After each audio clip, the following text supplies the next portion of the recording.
Bonjour et bienvenue à Vie de foi. Cette semaine, nous parlons de la souffrance dans la vie du croyant. C'est vraiment un sujet très important parce que nous passons tous par des épreuves et on doit vraiment se remettre en question pour savoir est-ce que je vis cette épreuve parce que je plais à Dieu et le diable m'attaque ou est-ce que je vis une souffrance parce que je vis dans le péché et je suis en train de récolter la corruption dans ma vie. Donc, on doit s'arrêter, parfois se poser des questions concernant la maladie. Par exemple, aujourd'hui, on va en parler justement. La maladie glorifie-t-elle Dieu? Est-ce qu'on peut glorifier Dieu dans la maladie? C'est une très bonne question. En fait, dans le corps de Christ, il y a beaucoup de personnes qui vont dire oui, d'autres qui vont dire non. Bref, on veut revenir à la parole de Dieu et voir ce que Dieu dit lui-même, n'est-ce pas? Amen pour ça. Donc, j'aimerais commencer aujourd'hui avec un verset de la parole de Dieu dans le psaume 103, un texte que j'aime beaucoup. Au verset 3, nous lisons « C'est lui, en parlant de Dieu, c'est lui qui pardonne toutes tes iniquités, c'est-à-dire tous vos péchés, qui guérit toutes tes maladies. » Gloire à Dieu. Moi, je crois que ce texte, c'est la vérité. Dieu guérit toutes nos maladies. Amen.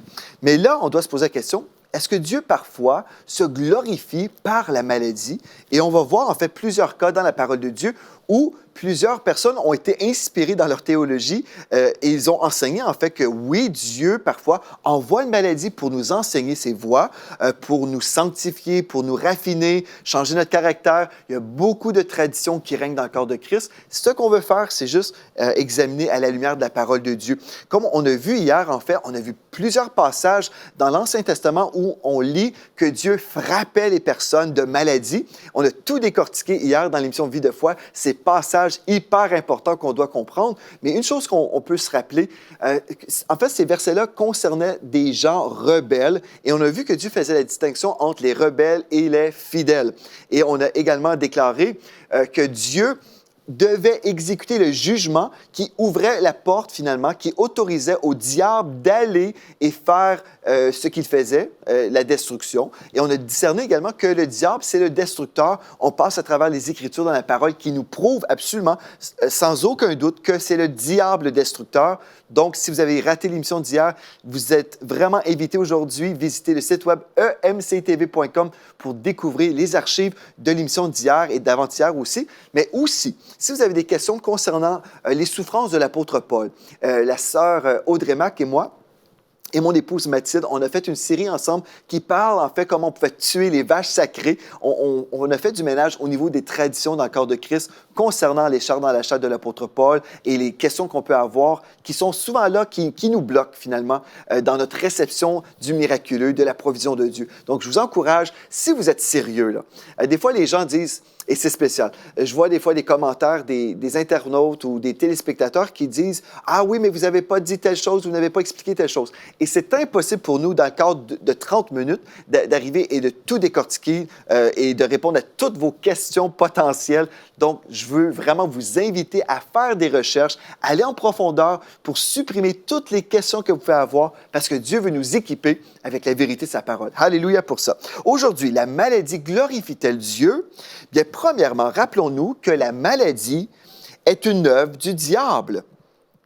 Oui, vraiment, la maladie, en fait, si vous pensez à Adam et Ève, par exemple, dans le Jardin d'Éden, est-ce que Dieu a créé Adam avec un malaise, avec des tumeurs, des ulcères? Est-ce que Dieu a créé l'homme comme ça? Non. Nous savons que la maladie est venue dans le monde parce que Adam a choisi de suivre Satan. Adam a commis le péché, il a trahi sa relation avec Dieu, il s'est rebellé contre Dieu, le péché est entré dans le monde et ensuite la mort s'est installée et nous savons que la maladie fait partie de la mort des hommes.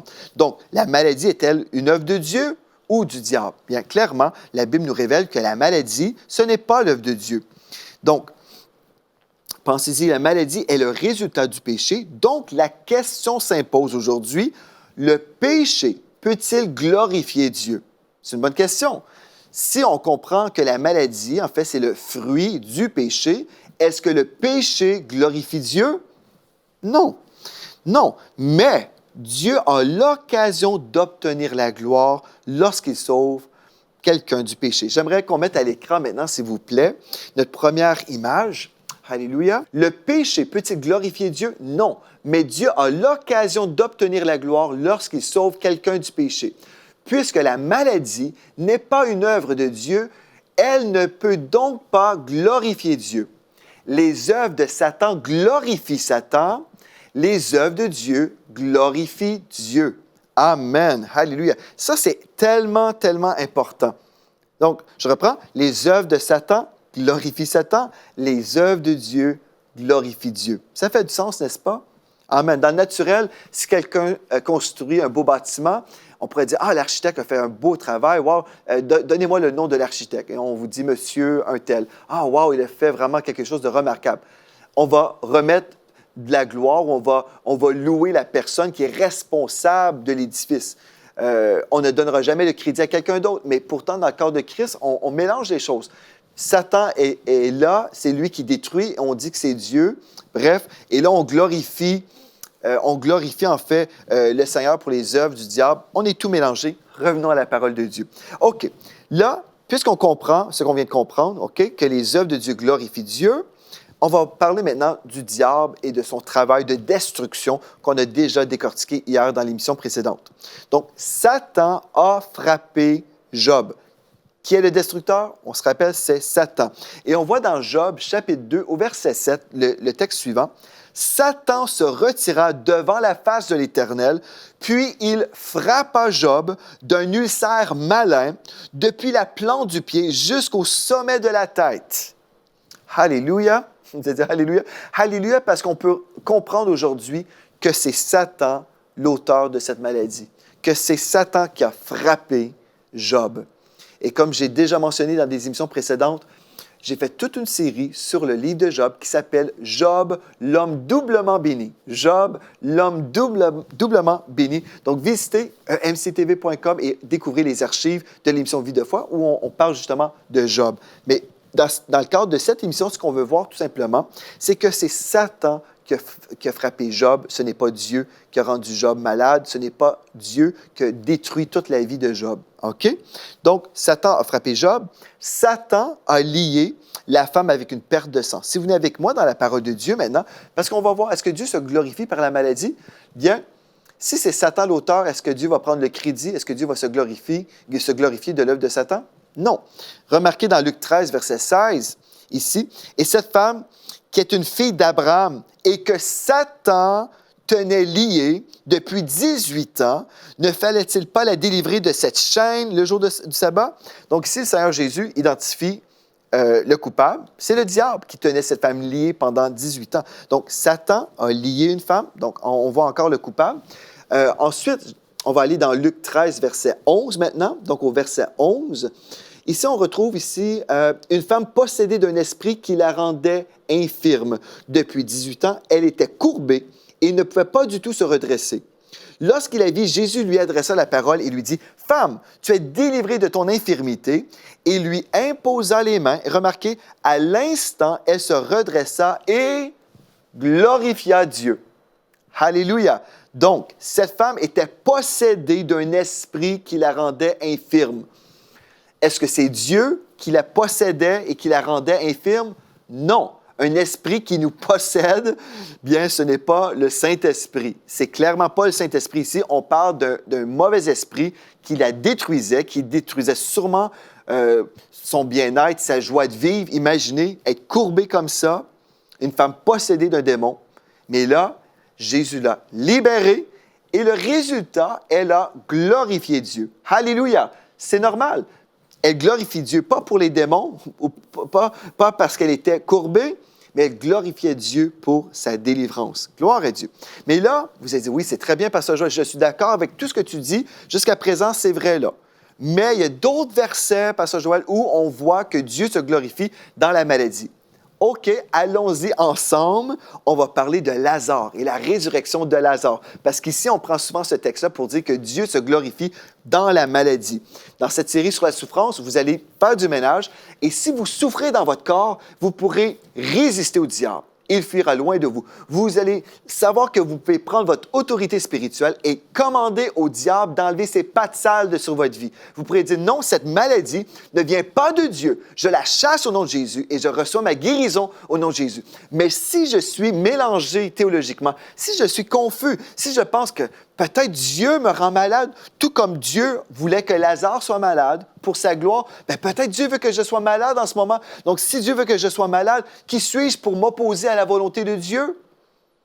Et vous savez ce qui est vraiment contradictoire? Ceux qui croient, comme je viens d'illustrer, ceux qui croient que Dieu veut se glorifier dans la maladie, et ces mêmes personnes vont aller voir le pharmacien ou le médecin pour avoir des médicaments pour se soigner. Mais si nous sommes cohérents, si je crois vraiment que la maladie va glorifier Dieu, qui suis-je pour m'opposer au travail de Dieu? Qui suis-je? On n'est pas cohérent, frères et sœurs. On dit que Dieu se glorifie, mais on essaie d'empêcher sa gloire, finalement. Mais vous savez, au fin fond, nous le savons que c'est un mensonge. Dieu n'est pas celui qui nous rend malade et Dieu ne se glorifie pas de la maladie. Il se glorifie par la guérison, par la résurrection, par la délivrance. Dieu se glorifie de ses œuvres. Alléluia. OK, allons ensemble dans Jean 11, verset 1. Il y avait un homme malade, Lazare de Béthanie, village de Marie et de Marthe, sa sœur. Verset 2, c'était cette Marie qui oignit du parfum ou de parfum le Seigneur et qui lui essuya les pieds avec ses cheveux.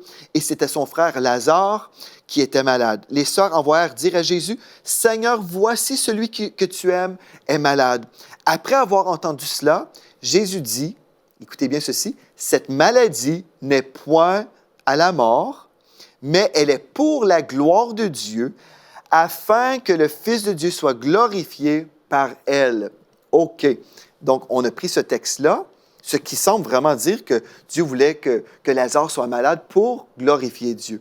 OK, mais on va prendre le temps, on va décortiquer vraiment le sens ici. On va aller au verset 39. Jésus dit, « ôtez la pierre. » Maintenant, vous savez déjà, Lazare était enseveli. « Ôtez la pierre. » Marthe, la sœur du mort, lui dit, « Seigneur, il sent déjà, car il y a 4 jours qu'il est là. » Verset 40. Jésus lui dit, « Ne t'ai-je pas dit que si tu crois, tu verras la gloire de Dieu? » OK, à présent, dans ce récit-là, est-ce qu'on a déjà vu la gloire de Dieu dans la maladie jusqu'à présent dans ce livre-là? Est-ce que quelqu'un a dit, « Lazare est mort, gloire à Dieu. Lazare est malade, gloire à Dieu. » Est-ce que quelqu'un, jusqu'à présent dans le récit, parce que Jésus avait dit, en fait ici, « Ne t'ai-je pas dit, si tu crois, tu verras la gloire de Dieu? » Donc jusqu'à présent, est-ce que Marthe a vu la gloire de Dieu? On va dire non. Dieu, en fait, s'est glorifié lorsque Lazare a été ressuscité d'entre les morts. Donc, en fait, ce qu'on doit comprendre, c'est que vraiment, le Seigneur peut prendre une situation terrible, il peut racheter une situation terrible et se glorifier à travers cette situation-là. Alléluia. On peut mettre à l'écran, en fait, notre deuxième diapo, deuxième image. La maladie peut être une occasion pour nous de glorifier Dieu, mais la maladie en elle-même ne glorifie pas Dieu. Dieu est glorifié lorsque nous sommes délivrés de la maladie. Donc, en fait, la situation terrible de Lazare, il tombe malade, il meurt, est-ce que c'est ça qui glorifiait Dieu? Non.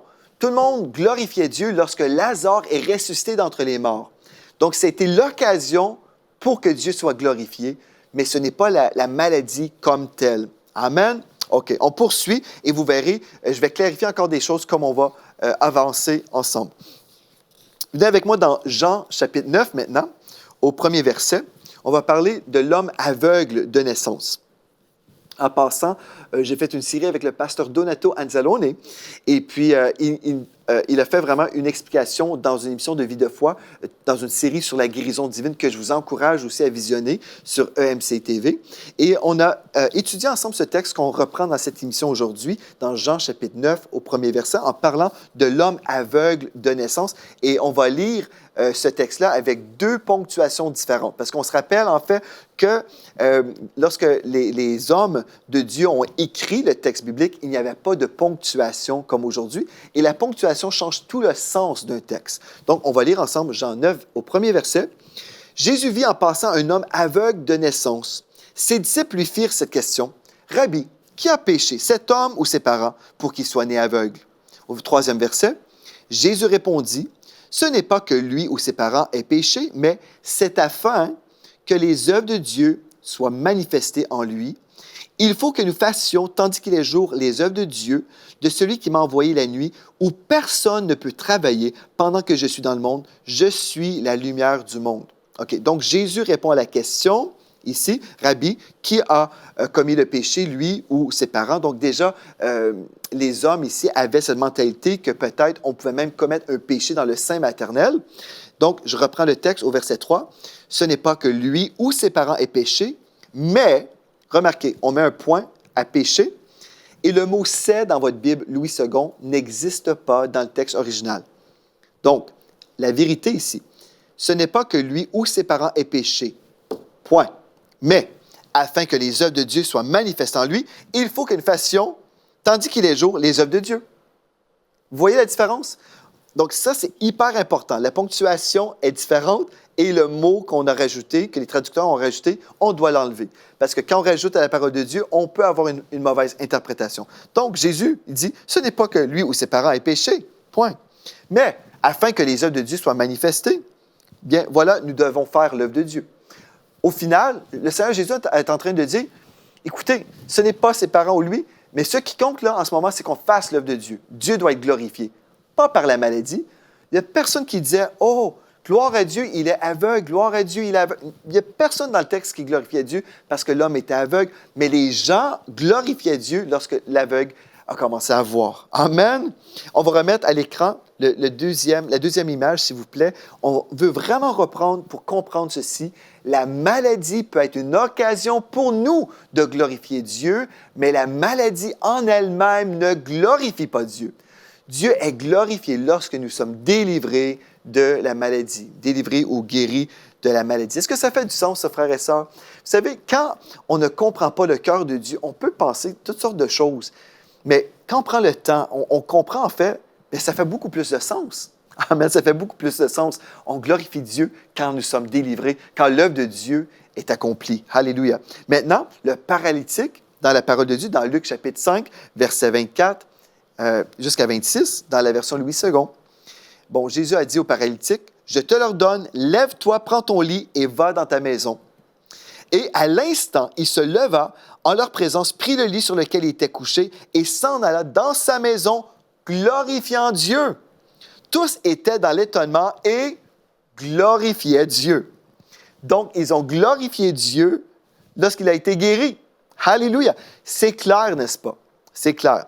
Soulignons aussi l'incohérence de plusieurs chrétiens qui vont dire que la maladie glorifie Dieu, mais en fait, ils vont s'opposer vraiment à cette maladie. Donc, il y a cette incohérence totale. Et plusieurs chrétiens sont constamment en train d'élever l'œuvre de Satan comme étant l'œuvre de Dieu. Vous savez, j'ai entendu beaucoup de prédications où on a attribué à Dieu les œuvres de Satan. En fait, on a attribué, oui, à Dieu les œuvres de Satan. On voit une personne qui souffre d'une maladie et on essaie de consoler, en fait, en disant, écoutez, on ne comprend pas trop les voies de Dieu, les pensées de Dieu sont au-delà de nos pensées. Voilà, on doit simplement accepter cette maladie comme étant la volonté de Dieu.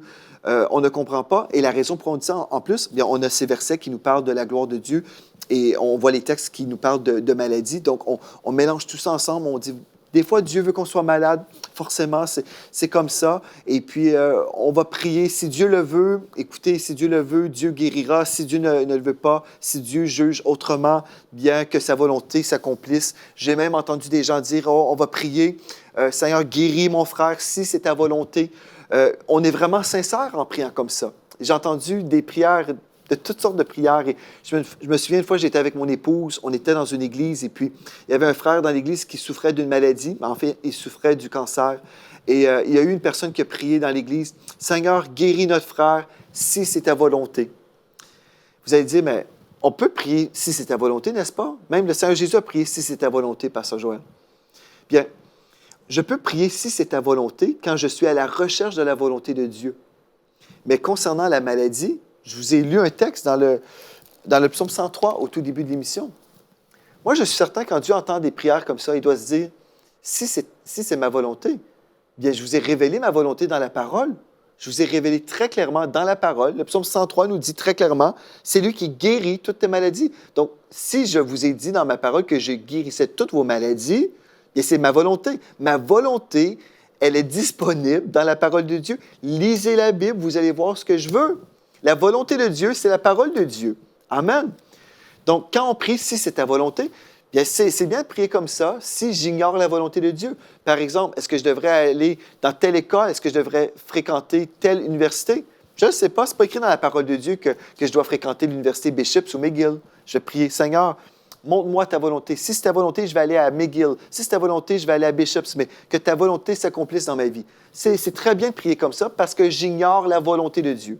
Mais par exemple, si vos enfants sont perdus, ils sont dans le péché, vous ne pensez pas de prier une prière semblable. Vous ne prierez jamais « Seigneur, sauve mon fils, sauve ma fille, si c'est ta volonté. » Non, parce que vous savez, Dieu nous dit dans sa parole qu'il a envoyé son Fils unique afin que quiconque croit en lui ne périsse pas, mais qu'il ait la vie éternelle. Vous le savez que Dieu veut sauver tous les hommes. Ce n'est pas la volonté qu'aucun périsse, mais que tous parviennent au salut. Vous le savez pourtant en ce qui concerne le salut des âmes.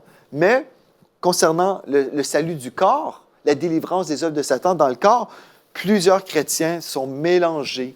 Et puis finalement, on se laisse voler par le diable. Et il y a même des chrétiens qui meurent prématurément parce qu'on n'a pas prêché la vérité sur Dieu, on n'a pas prêché la vérité sur le diable même. Alléluia. OK, on poursuit. On va voir quand Dieu se glorifie. En fait, la gloire revient à Dieu. Bien, remarquez dans le Fils unique, en fait, l'histoire, le récit du Fils unique de la veuve, dans Luc 7, verset 11, nous lisons, « Le jour suivant, Jésus alla dans une ville appelée Nain. Ses disciples et une grande foule faisaient route avec lui. Lorsqu'ils furent près de la porte de la ville, voici, on portait en terre un mort, fils unique de sa mère, qui était veuve. Il y avait avec elle beaucoup de gens de la ville. » Au verset 13, « Le Seigneur, l'ayant vue, fut ému de compassion pour elle et lui dit, « Ne pleure pas. » Il s'approcha et toucha le cercueil. Ceux qui le portaient s'arrêtèrent et dit, « Jeune homme, je te le dis, lève-toi. » Et le mort s'assit et se mit à parler. Jésus le rendit à sa mère. Tous furent saisis de crainte. Ils glorifiaient Dieu, disant, « Un grand prophète a paru parmi nous et Dieu a visité son peuple. » Remarquez, Dieu ressuscite ce jeune homme et puis tous ont glorifié Dieu par la suite. Alléluia. OK, un homme boiteux de naissance maintenant. Remarquez bien, dans Actes chapitre 4, au verset 19, il est écrit, « Pierre et Jean leur répondirent, « Jugez s'il est juste devant Dieu de vous obéir plutôt qu'à Dieu, car nous ne pouvons pas ne pas parler de ce que nous avons vu et entendu. » Ils leur firent de nouvelles menaces et les relâchèrent, ne sachant comment les punir à cause du peuple, parce que tous glorifiaient Dieu de ce qui était arrivé, parce que cet homme boiteux de naissance avait été guéri. Tous glorifiaient Dieu, car l'homme qui avait été l'objet de cette guérison miraculeuse était âgé de plus de 40 ans. Wow! Tous glorifiaient Dieu quand l'homme âgé de 40 ans, même plus de 40 ans, a été guéri. Donc, pendant les 40 ans que cet homme boitait, est-ce que cette maladie glorifiait Dieu? Non, mais c'est la guérison de cette maladie qui a glorifié Dieu. On fait du ménage, n'est-ce pas? On peut continuer à croire selon la tradition des hommes, mais honnêtement, quand on prend le temps, là, on voit Dieu se glorifie, en fait, lorsque les gens sont délivrés de la maladie, lorsque les gens sont guéris de la maladie. Et même aujourd'hui, imaginez que votre enfant est malade. Imaginez celui que vous aimez est malade, et là, vous priez pour votre enfant. Vous imposez les mains sur votre enfant. Et d'un seul coup, votre enfant est relevé. Vous allez dire, « Ah, merci Seigneur, gloire à Dieu! » Mais votre enfant est malade. Vous ne priez pas et vous voyez votre enfant en train de souffrir. Avez-vous le goût de dire, « Oh, gloire à Dieu! Mon enfant souffre! Gloire à Dieu! » Si vous glorifiez Dieu à ce moment-là, je pense que vous ne comprenez pas le Dieu de la Bible. Vous ne comprenez pas le cœur du Dieu de la Bible. Le texte qu'on vient de lire ici, en fait, nous parle que Jésus était ému de compassion devant des situations comme la mort, la maladie. Jésus était ému de compassion parce qu'il n'est pas le destructeur, il est celui qui nous guérit. J'aimerais ça prier pour vous aujourd'hui. On a fait du ménage et peut-être vous êtes malade et peut-être vous avez cru à tort pendant des années que bien, Dieu se glorifiait dans cette maladie et puis Dieu veut que je sois malade, donc je vais rester malade. Mais j'aimerais prier pour vous en ce moment parce que si vous avez réalisé que vous avez en fait cru un mensonge sur Dieu et vous avez cru un mensonge sur vous-même, L'heure est arrivée pour vous, frères et sœurs, l'heure est arrivée pour vous de recevoir votre guérison. Est-ce que vous êtes prêts? Je vais prier pour vous. Peu importe la maladie, moi je crois que Dieu est capable de guérir toutes les maladies. Je crois que Dieu veut guérir toutes les maladies aussi. En plus, non seulement il est capable, mais Dieu veut vous délivrer des œuvres de Satan. Je peux être convaincu de ce que je vous dis. Savez-vous pourquoi? Parce que Jésus a paru afin de détruire les œuvres du diable. Si on parle de la destruction, ce n'est pas de votre corps, ce n'est pas de votre personne. Quand Dieu détruit quelque chose, quand Jésus détruit quelque chose, il détruit l'œuvre du diable. Alléluia! Jésus ne veut pas détruire la création de Dieu. Donc, si vous êtes prêts à recevoir, peu importe la maladie, peu importe la souffrance dans laquelle vous vous retrouvez en ce moment, croyez ceci, Dieu est capable et Dieu veut vous guérir maintenant. Alléluia! Père éternel, je prie pour mes frères et mes sœurs qui sont à la maison en ce moment, qui sont là, devant cet écran. Je crois que Jésus est tout-puissant. Je crois que Jésus n'a pas changé. Il est le même hier, aujourd'hui et éternellement. Et si Jésus était capable de guérir dans le passé, nous déclarons qu'il est toujours capable, il est encore puissant. Si Jésus voulait guérir dans le passé, si Jésus allait de lieu en lieu faisant du bien et guérissant tous ceux qui étaient sous l'empire du diable, nous croyons qu'aujourd'hui, à travers de ces prières, à travers du corps de Christ, je crois aujourd'hui que Jésus guérit encore. Donc, par l'autorité du nom de Jésus-Christ, le nom au-dessus de tous les noms, que ce nom soit le cancer, le diabète, la dépression, peu importe le nom de votre maladie, de cette maladie qui vient du royaume des ténèbres, par l'autorité du nom de Jésus-Christ, je commande à cette maladie, tu quittes maintenant, mon frère et ma sœur, tu les quittes maintenant dans le nom de Jésus.